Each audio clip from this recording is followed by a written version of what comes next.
Welcome back to my channel and welcome back to a, for me, late night video. It's 1 hour later in Germany than it is in the UK, so a long parliament day gets me work even later on this video. The House of Commons today gave Boris Johnson 2 more defeats after yesterday. That's not a good week for the Prime Minister.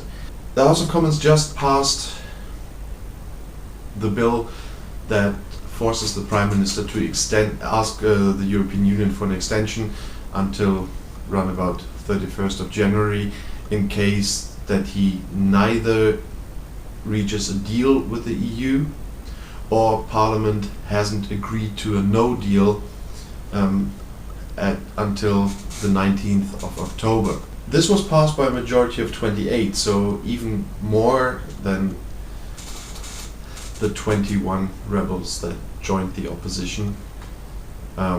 Sounds really bad. But that's not over yet, because now, after the second reading and then passing the vote in the House of Commons, the bill has to go to the House of Lords. And as I mentioned or predicted in one of my former videos, the House of Lords is working under some different rules, and Boris Johnson is playing quite a game, as we know, and the minority in the House of Lords that is on Boris Johnson's side has so far tabled 92 amendments to the bill, and they obviously want to debate it to death, hence filibuster it, so it won't even get to a vote before Parliament is prorogued.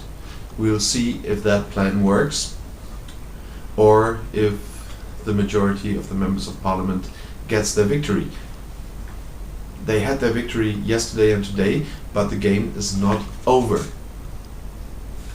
But right after this, as promised, Boris Johnson tabled a motion for a snap election on the Fixed Term Parliament Act. And there was quite a debate on that, because obviously everybody knows Jeremy Corbyn always wanted a general election. The Scottish National Party always wanted a general election, but today none of them wants it, and that is for a reason which is after the people lost the trust in the Parliament. It even gets worse now. The majority of Parliament clearly stated they completely don't trust the Prime Minister.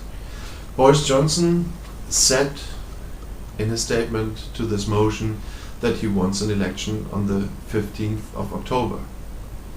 But first of all, where the trust comes in, he can change the date of the election whenever he wants. So in the middle of the campaign, he can just change the election to November, and Parliament can't stop him. And the other thing is, which makes it a little bit not so credible what he said, there is no date in the motion. He always says he wants the election on the 15th of October, but the motion doesn't say that.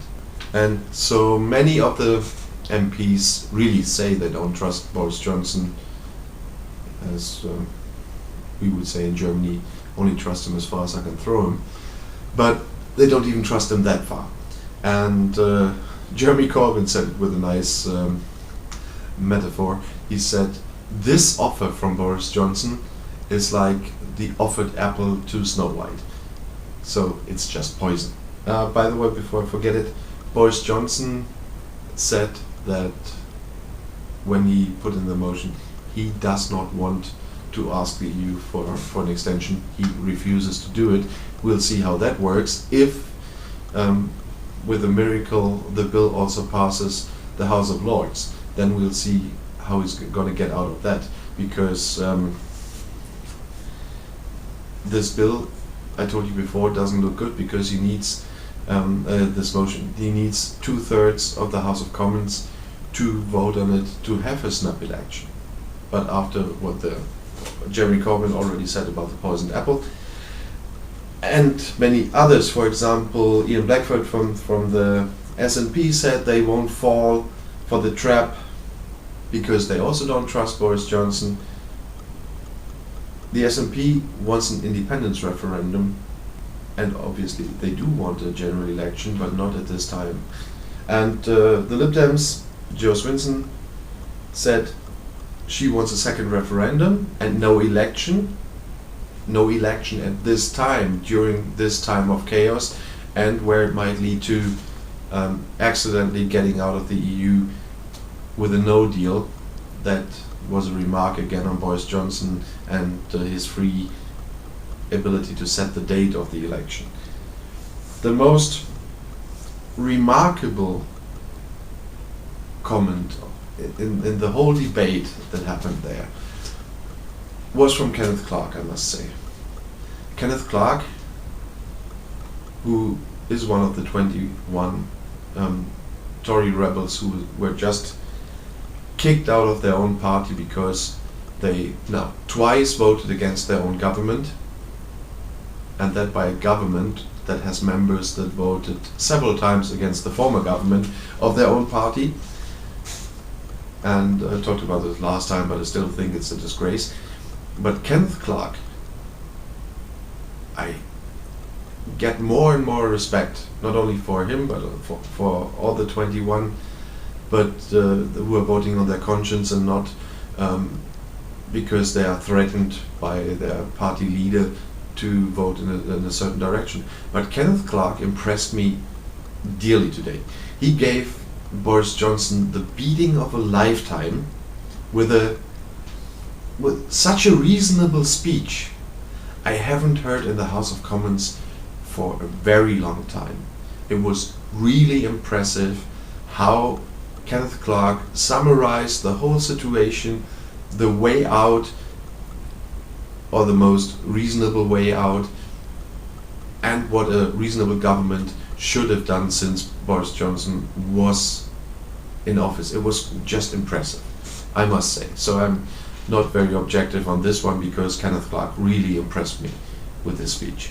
Nevertheless, Boris Johnson has just lost the vote on his motion. Obviously he didn't get the 2/3 majority he needed after the Fixed Term Parliament Act. He won the vote because obviously hundreds of members of parliament abstained. Only 56 voted against it. But the votes he got for his motion weren't even as much as voted for him earlier today. Only 298 voted for the Prime Minister's motion. That is not a good sign because that was less than he had during the votes on the bill today. But even if he made a lot of jokes after the vote about Jeremy Corbyn and the first time the opposition showing confidence in a government, this is a hard day for Boris Johnson. The next days will be quite interesting as well because, as I mentioned before, the House of Lords has a say now, and if they get it through the House of Lords somehow, it still will have to be seen what Boris Johnson will do, if he will obey Parliament. For now, first of all, I once again want to say I'm really impressed today by the Father of the House, Kenneth Clarke, because I've rarely seen a politician act in this manner, even if he was so brave to, in his proper words, call out the Prime Minister finally a liar, if you translate what he said.